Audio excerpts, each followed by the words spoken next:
Happy Deepawali. Deepawali की बहुत बहुत बहुत शुभकामनाएं और बधाइयाँ। आज सबको खुशियाँ मिलें। खुशियों का दिन है, खुशियाँ बांटने का दिन है। एंजॉय करें इस त्योहार को और साथ में अपनी पढ़ाई को, अपनी स्टडी को भी साथ साथ रखें ताकि उसमें कोई गैप ना आए। गैप रहने से हम लिंक से हट जाते हैं। कंटिन्यूटी बनी रहे, निरंतरता बनी रहे, इसलिए हम पढ़ाई भी साथ साथ कुछ ना कुछ करते रहेंगे।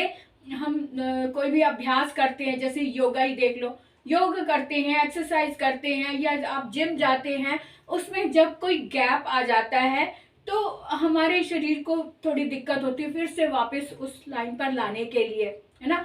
तो इसलिए निरंतरता हर चीज में जरूरी है। निरंतरता बनी रहती है तो हमें ज्यादा मेहनत नहीं करनी पड़ती। अब आप इसी से अंदाजा लगा सकते हैं, जो बच्चे जिम जाते हैं या योगा करते हैं वो अगर 2-3 दिन का गैप कर लेते हैं तो उनको वापस स्ट्रेंथ ज्यादा लगानी पड़ती है। जो खेलने वाले बच्चे हैं, खिलाड़ी हैं, वही देख लो, अगर कुछ दिनों की प्रैक्टिस रुक जाती है तो उनको बड़ा नुकसान होता है। फिर से वापस उस लेवल पर आने के लिए अधिक मेहनत करनी पड़ती है। बिल्कुल यही बात हमारी स्टडी में, पढ़ाई में आती है। पढ़ाई वैसे ज्यादा मुश्किल नहीं है किसी भी चीज में, पढ़ाई बल्कि ज्यादा आसान है, क्योंकि शब्दों का ही तो मेल है। शब्दों की भाषा को समझना है, उसको अपने अंदर मनन करना है और उस पर कंटिन्यूटी बनाए रखनी है। बस इतना ही तो है।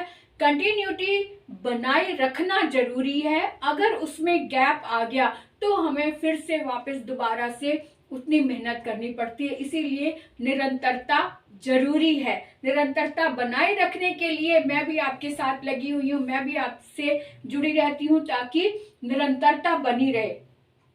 आज त्योहार का दिन है, बहुत बड़ा दिन है, दीपावली मनाओ, लेकिन थोड़ी सी बीच में आधा घंटे के लिए एक छोटा सा गैप पढ़ाई के लिए निकाल लो, ठीक है।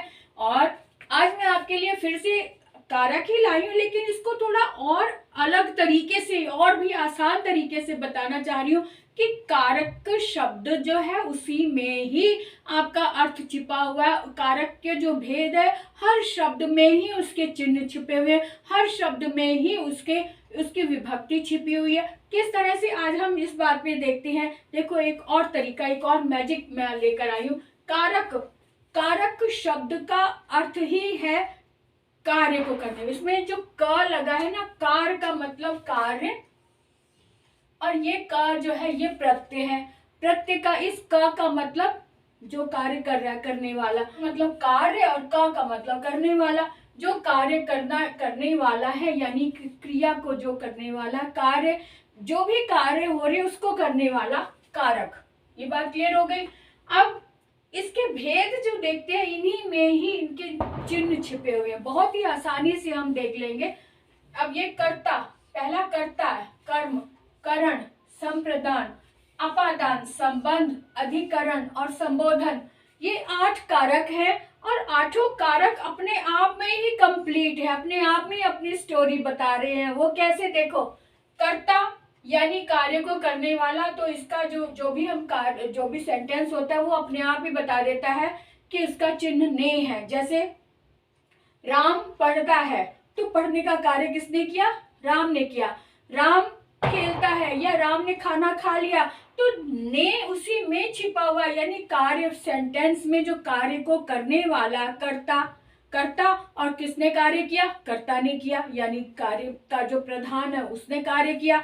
तो इस कर्ता में ने छिपा हुआ है ना, इसका ने चिन्ह छिपा हुआ है। और कार्य को किसने किया? कर्म, कर्म जो भी है, कर्म करने वाला, यानी कर्म को करना। जैसे राम ने पुस्तक पढ़ी, अब पुस्तक जो है वो कर्म है, राम करता है, और पुस्तक यानी कर्म क्या किया जा रहा है? कौन सा कर्म किया जा रहा है? पुस्तक पढ़ी जा रही है, तो किसको किया जा रहा है? पुस्तक को पढ़ा जा रहा है। तो कर्म में भी को छिपा हुआ है, तो इसलिए कर्म का जो चिन्ह है वो को हो गया। अब करण, जिसके द्वारा कार्य किया जा रहा है या जिसके माध्यम से कार्य करना है, जो बीच में करण का मतलब माध्यम है, तो माध्यम जो होता है उसमें द्वारा आता है, द्वारा या फिर से तो आता ही, लेकिन द्वारा शब्द आता है, किसके द्वारा कार्य किया जा रहा है। करण का मतलब है किसी माध्यम से कार्य किया जा रहा। अब संप्रदान, संप्रदान में जो ये सम है, ये जो सम है ये है उपसर्ग, और प्रदान, प्र जो है ये भी उपसर्ग है ना। तो सम का मतलब समान, तो सम प्रदान जो हमें देना, देने के समान, देने के समान यानी कि के लिए, देने के अर्थ में जो कार्य हो रहा है वो के लिए आ रहा है। तो संप्रदान देने के लिए का अर्थ में आ रहा है। जब भी हम किसी को वस्तु देते हैं तो के लिए होते ना, प्रदान करने के लिए, है ना। तो प्रदान करने के लिए, तो के लिए इसका चिन्ह हो गया। अब आगे आते अपादान। अपादान का मतलब है अपने से अलग करना। अब इसको अपादान को एक तरह से अलग करने के अर्थ में ले रहे हैं हम।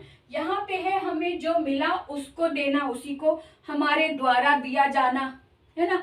और यहाँ पे जो है उसको अपने से अलग करना। यहाँ पे अपादान का मतलब अलग करने से है, से अलग करना, से है और अलग करने के अर्थ में यह आ रहा है, अलग करना अपादान।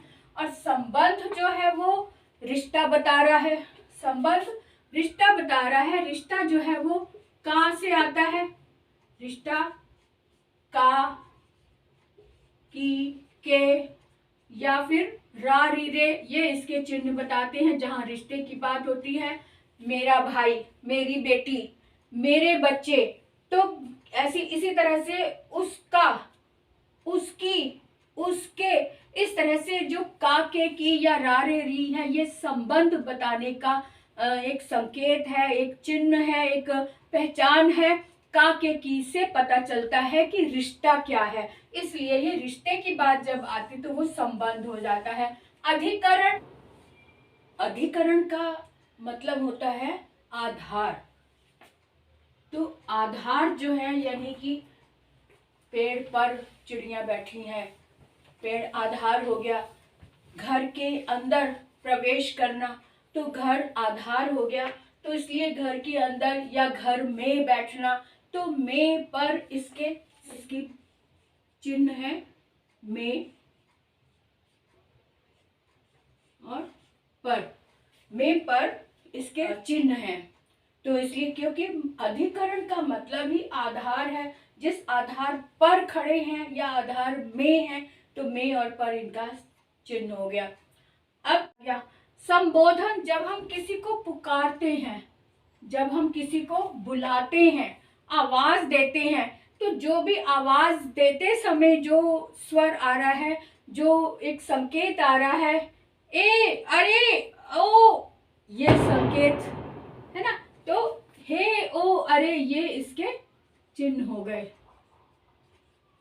जब हम किसी को बुलाते हैं तो किसी का नाम नहीं पता, जैसे राम को बुला रहा नाम, अरे राम इधर आना जरा, हे राम इधर आना, ऐसे बुलाते ना। अब किसी का नाम नहीं भी पता होता तो ओ, ओए बच्चे इधर आओ, तो ओ, ओए, अरे, इस तरह से बुलाते, इसलिए ये हे, ओ, अरे इसके चिन्ह हो गए। अब इसको विभक्ति के साथ भी जोड़ना कितना आसान है वो भी देख लेते हैं। अब जिस क्रम से रखा हुआ है इसी क्रम में इसको हम संख्या लिख लेते हैं, 1 2 3 4 5 6 7 और ये 8। इसी क्रम से ही इसको हम विभक्ति का नाम दे देते हैं। 1 नंबर है तो प्रथमा विभक्ति हो गई, प्रथमा। पहला नंबर है तो प्रथमा, दूसरा नंबर है तो द्वितीया, यहां लिख देती हूँ द्वितीया, तीसरा नंबर है तो तृतीया, ठीक है, तीसरा नंबर है तो तृतीया हो गया। 4 नंबर है तो चतुर्थी हो गया, चतुर्थी। 4 नंबर चतुर्थी। 5 नंबर पंचमी, अपादान की विभक्ति है पंचमी, पंचमी अलग होना। 6 नंबर षष्ठी, षष्ठी हो गया। 7 नंबर सप्तमी, और 8 नंबर को हम संबोधन नाम ही देते हैं। 8 नंबर को अष्टमी नहीं संबोधन ही कहते हैं, इसलिए संबोधन हो गया। अब ये 8 विभक्तियां और 8 कारक इस तरह से हमें बहुत ही आसानी से याद हो जाते हैं। कर्ता ने कर्म को करण से द्वारा संप्रदान के लिए अपादान से अलग होना, संबंध काके की रारेरी, अधिकरण में पेपर, संबोधन हे ओ अरे। इस तरह से एक तो इसके चिन्ह याद हो गए। अब विभक्तियां याद करनी है। कर्ता प्रथमा, कर्म द्वितीया, करण तृतीया, संप्रदान चतुर्थी, अपादान पंचमी, संबंध षष्ठी, अधिकरण सप्तमी, संबोधन संबोधन, है ना।